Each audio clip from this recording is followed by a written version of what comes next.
The night my brother-in-law tossed my suitcase onto the porch, rain hammering the cardboard boxes that held everything I owned, my sister stood behind him and laughed.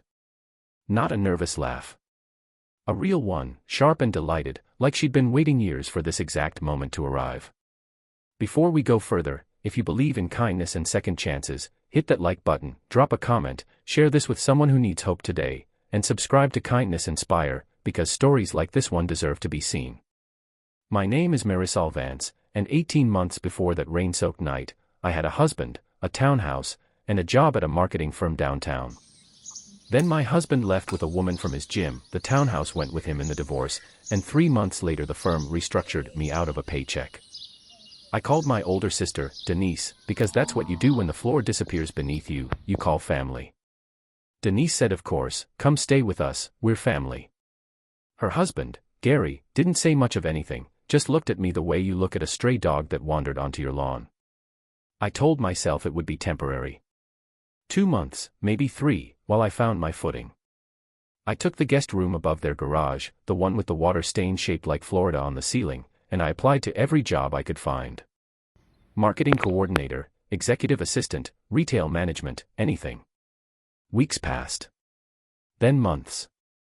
Denise started mentioning, at first gently and then not gently at all, how the arrangement was supposed to be short-term. Gary stopped pretending to be polite. He'd sigh loudly when I reached for coffee in the kitchen. He'd mention, at dinner, in front of their 2 kids, how some people just don't have the drive to make it on their own. The worst part wasn't the comments. It was watching my sister agree with him. Denise and I had shared a bedroom growing up in Ohio, had built pillow forts and told each other secrets under flashlight glow, and now she sat across from me at holiday dinners and let her husband call me a burden without so much as a flinch. I kept applying to jobs. I kept getting nothing, or worse, kind rejection emails that thanked me for my interest. Then came the night everything cracked open. Gary had lost a client at work, one of the biggest accounts his firm handled, and he came home simmering with a temper that needed somewhere to land. It landed on me. He said I'd overstayed my welcome, that I was leeching off people who had their own bills, their own children to raise. I tried to explain I had 2 interviews lined up that week, that I was closer than ever to getting back on my feet. He didn't want to hear it. He grabbed my suitcase from the garage room, the same one I'd carried out of my old life, and threw it onto the porch in the pouring rain. I remember standing there, drenched, humiliated, and I remember looking at Denise, silently begging her to say something, anything, in my defense. She laughed. She actually laughed, covering her mouth like it was a moment of dark comedy rather than her sister standing homeless in a thunderstorm. Maybe this will finally light a fire under you, she said, and shut the door. I stood on that porch for almost 20 minutes before I could make myself move. I had $400 in my checking account and a rain-soaked suitcase and absolutely nowhere in the world that felt like mine. I ended up sleeping in my car that night, in the parking lot of a 24-hour diner, because it was the only well-lit place I could think of where I might feel halfway safe. I cried until I had nothing left, and then, somewhere around 3 in the morning, something shifted in me. Not hope, exactly. Something harder than hope. A kind of quiet fury that said I refused to let this be the end of my story. The next morning, I walked into that same diner, ordered the cheapest coffee on the menu, and asked the woman behind the counter, an older woman named Carol Jean with kind eyes and flour on her apron, if they were hiring. They needed someone for the early shift, 6 in the morning until 2, and I said yes before she'd even finished the sentence. It wasn't marketing. It wasn't anything close to the life I'd imagined for myself. But it was a paycheck, and it was mine. I lived out of my car for 11 days, showering at a gym I'd found a free trial for, before a regular customer named Odessa Pruitt noticed me counting coins for gas one afternoon and asked, without judgment, if I had somewhere to stay. When I told her the truth, she offered me her late mother's basement apartment for next to nothing in rent, just enough to cover utilities, until I got on my feet. Odessa didn't know me from anyone. She simply saw a person struggling and decided to be the kind of stranger who helps. I've thought about that moment more times than I can count, how one small act of trust from someone with no obligation to me became the hinge my entire life turned on. I worked the diner shift every morning, and in the afternoons, I started freelancing, offering small businesses in town social media help for whatever they could pay. Some paid in cash. One paid me in homemade tamales for 2 months straight. But slowly, word spread.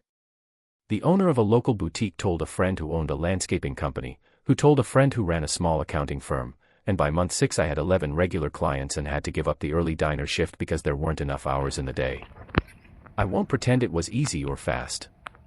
There were nights I sat in that basement apartment eating cereal for dinner because I'd spent every spare dollar on a new laptop I needed for work.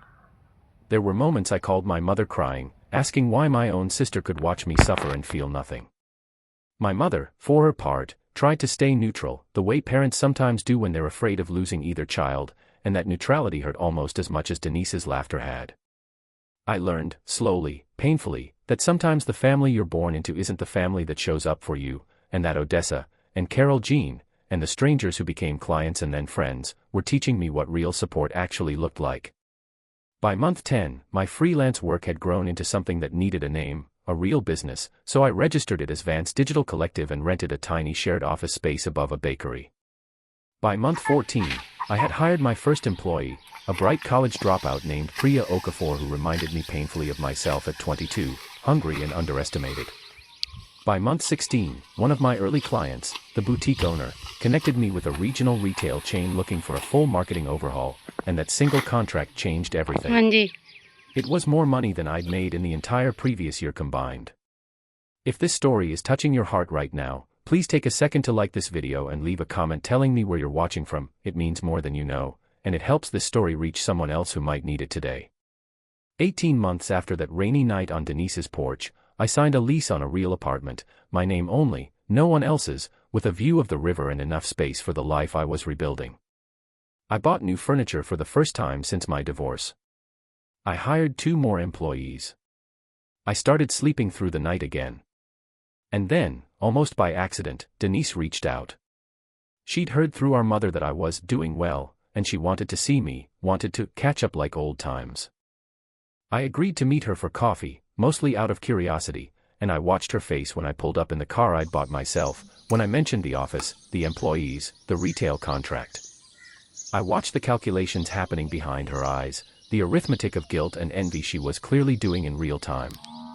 She asked, quietly, if I could maybe help Gary's construction business with some marketing, since things had been tight for them lately. The same Gary who threw my suitcase into the rain. The same sister who laughed while I stood there soaked and broken. I didn't say no out of spite. I said no because I finally understood my own worth, understood that kindness isn't the same thing as letting people who hurt you profit from your growth. I told her I wished them well, genuinely, and I meant it, because holding on to bitterness had never once helped me build anything. But I also told her that the version of me who needed her approval didn't exist anymore, and that some doors, once closed by someone else's hands, don't need to be reopened just because the weather changed.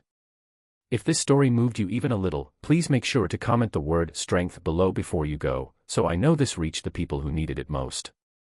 I think about that night on the porch sometimes, the rain, the laughter, the suitcase landing in a puddle. I think about how certain I was that it marked the end of something. It did. It marked the end of who I used to be, quiet, apologetic, desperate for people who had already decided I didn't matter. What grew in its place was someone steadier, someone who learned that being thrown away by the people who should have caught you can become the exact moment you learn to catch yourself. Nobody in that house that night could have imagined where I'd stand 18 months later. Neither could I. But I'm there now, and I'm not going anywhere.